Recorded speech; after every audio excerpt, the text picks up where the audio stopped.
जी प्यार से कहना धन निरंकार जी कि हम अगर ये सोचें कि आसपास माहौल हमारे मुताबिक हो जाएगा तो हमारा मन स्थिर हो जाएगा।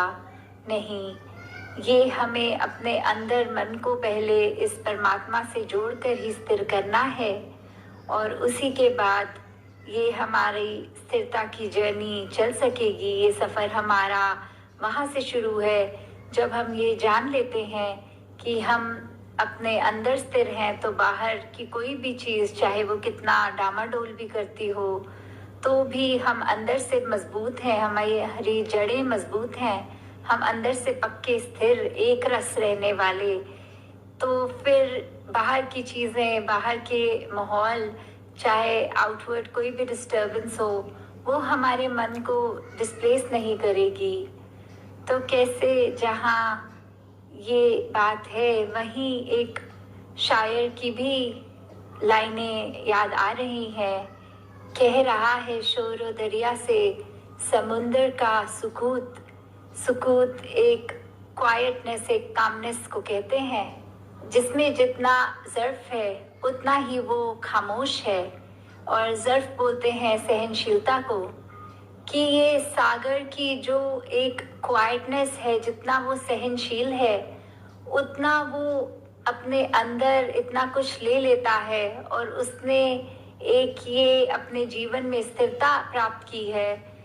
वही अगर समुद्र को हम आगे देखें कि जो सबसे डीपेस्ट पार्ट होता है एक समुद्र का, उसमें कोई हलचल महसूस नहीं होती। वो इतना गहरा, इतना बड़ा विशाल होने के बावजूद उसमें एक टर्बुलेंस नहीं होती, वो पानी ज़्यादा हिलता हुआ नहीं दिखता।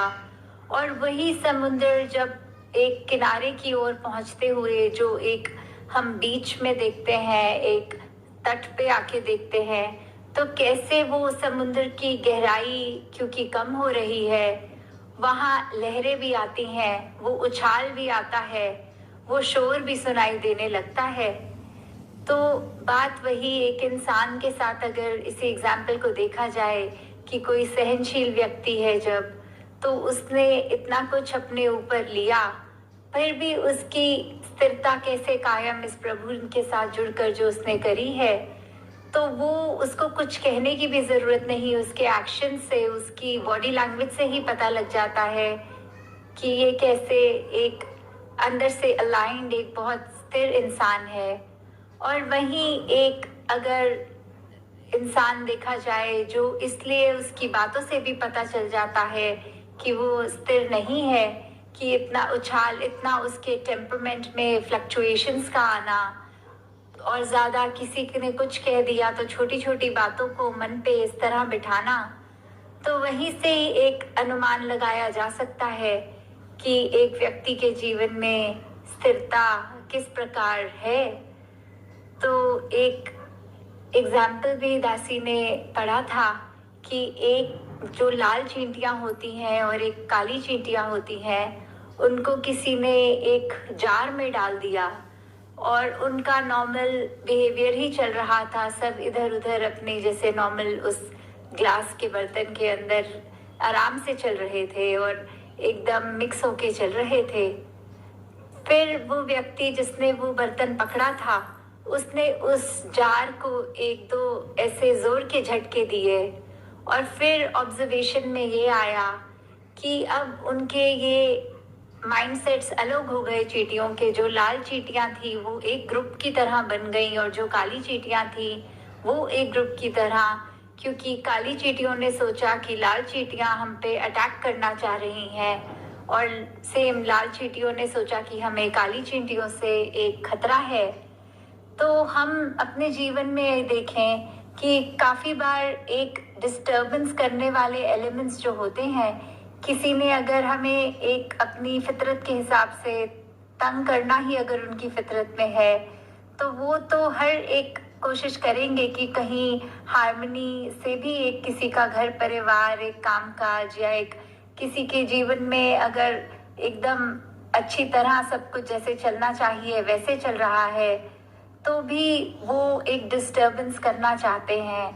कैसे एक मन में यही बात कि जैसे एक को लगा कि दूसरे की गलती है और दूसरे को लगा कि पहले की है, और जबकि ये सारा एक साजिश कहें कुछ कहें, ये तीसरे की एक कर्म होते हैं जिसने दोनों को डिस्टर्ब किया और खुद अपना सामने भी नहीं आया, उनके दिमाग में ये आया भी नहीं कि हो सकता है हम में से किसी की भी गलती ना हो, पर एक ये थर्ड फैक्टर कोई है जो हमें डिस्टर्ब कर रहा है। तो कैसे एक हमने यहाँ पे भी देखा कि अगर हम अपने अंदर स्थिरता कायम करेंगे तो ये विवेक, ये हमारा दिमाग भी उस तरह एक बेनिफिट ऑफ डाउट जहाँ देता है, फिर हम नॉर्मेलिटी की तरफ आ जाते हैं। फिर वो स्थिरता मन में एक मजबूती प्राप्त कर सकती है, सहज जीवन बन सकता है। अपने जीवन में हम स्थिरता, एक सहज जीवन को ही अपना पाएंगे। साथ संगत जी, धन निरंकार जी। साथ संगत जी, प्यार से कहना धन निरंकार जी। साथ संगत जी, दासी आप जी के चरणों में एक साखी रखनी जा रही है जिसका हेडिंग है साथ संगत जी, ईश्वर पर भरोसा। साथ संगत जी, कृपा करना। साथ संगत जी, प्यार से कहना धन निरंकार जी। साथ संगत जी, एक अमीर व्यक्ति था। उसने समुद्र में अकेले घूमने के लिए एक नाव बनवाई। साथ संगत जी, और छुट्टी के दिन वह नाव लेकर अकेले समुद्र की सैर करने निकल पड़ा। साथ संगत जी, वह समुद्र में थोड़ा आगे पहुंचा ही था कि अचानक एक जोरदार तूफान आ गया। साथ संगत जी, उसकी नाव पूरी तरह से तहस नहस हो गई, लेकिन वह लाइफ जैकेट के साथ समुद्र में कूद गया। साथ संगत जी, जब तूफान शांत हुआ तब वह तैरता तैरता एक टापू पर जा पहुंचा, मगर वहाँ भी कोई नहीं था। साथ संगत जी, टापू के चारों ओर समुंदर के अलावा कुछ भी नज़र नहीं आ रहा था। उस आदमी ने, साथ संगत जी, सोचा कि जब मैंने पूरी जिंदगी में किसी का कभी बुरा नहीं किया तो मेरे साथ बुरा नहीं होगा। उसको लगा कि ईश्वर ने मौत से बचाया है तो आगे का रास्ता भी वही दिखाएगा। साथ संगत जी, धीरे धीरे वह वहाँ पर उगे फल पत्ते खाकर दिन बिताने लगा, मगर अब धीरे धीरे उसे लगने लगा था कि वह इस टापू पर फंस गया है। साथ संगत जी, मगर अब भी ईश्वर पर उसका भरोसा कायम था। साथ संगत जी, ईश्वर पर उसका भरोसा पूरी तरह बनाए रखा। उसने सोचा, इतने दिनों में से इस टापू पर मरा मरा फिर रहा हूँ, क्यों ना यहाँ एक झोपड़ी बना लो। साथ संगत जी, उसने अपनी झोपड़ी के लिए कुछ सामान इकट्ठे करने लगे। लकड़ियाँ और पत्ते इकट्ठे कर उसने झोपड़ी बनाई। साथ संगत जी, रात होते होते उसकी झोपड़ी बनकर तैयार हो गई थी। साथ संगत जी, अभी वह झोपड़ी के बाहर खड़ा होकर उसे देखते हुए सोच रहा था कि आज मैं झोपड़ी में सोऊंगा। साथ संगत जी, मगर अचानक से मौसम बदला और बिजली ज़ोर ज़ोर से कड़कने लगी और एक बिजली उसकी झोपड़ी पर गिर गई। साथ संगत जी, उसके देखते ही देखते झोपड़ी जलकर खाक हो गई। यह देखकर वह व्यक्ति टूट गया। साथ संगत जी, उसने आसमान की तरफ देखकर बोला, हे ईश्वर, ये तेरा कैसा इंसाफ है। तूने मुझ पर अपनी रहम की नज़र क्यों नहीं की। मैंने हमेशा तुझ पर विश्वास बनाए रखा। साथ संगत जी, फिर वह इंसान हताश हुआ और निराश होकर सर पर हाथ रखकर रोने लगा। साध संगत जी उसको ईश्वर पर विश्वास धीरे धीरे कम होने लगी। साध संगत जी अचानक ही एक नाव टापू के पास आई। नाव से उतरकर 2 आदमी बाहर आए और बोले कि हम तुम्हें बचाने आए हैं। साध संगत जी दूर से इस वीरान टापू में जलता हुआ झोपड़ा देखा तो लगा कि कोई उस टापू पर मुसीबत में है, मगर तुम अपनी झोपड़ी नहीं जलाते तो हमें अब पता नहीं चलता कि टापू पर कोई है। साध संगत जी उस आदमी की आंखों में आंसू गिरने लगे।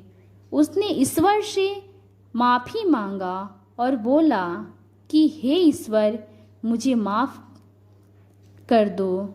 मुझे बचाने के लिए मेरी झोपड़ी जलाई थी, लेकिन तू अपने बंदों का हमेशा ख्याल रखता है।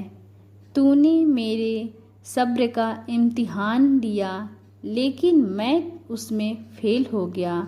मुझे माफ़ कर दो। साध संगत जी इस कहानी से यही सीख मिलती है कि दिन चाहे सुख के हो या दुख के, भगवान अपने भक्तों के साथ हमेशा रहते हैं। साध संगत जी हाँ, हम एक बार ईश्वर से रूठ सकते हैं, लेकिन ईश्वर हमसे कभी नहीं रूठता। वह हमेशा अच्छा ही करता है। अक्सर हमारे साथ भी ऐसे हालात बन जाते हैं। हम पूरी तरह निराश हो जाते हैं और अपने ईश्वर से रूठ जाते हैं और विश्वास खो देते हैं। साध संगत जी जिससे हमारे यानी आत्मविश्वास में ही गिरावट आती है। साध संगत जी प्यार से कहना धन्यकार जी।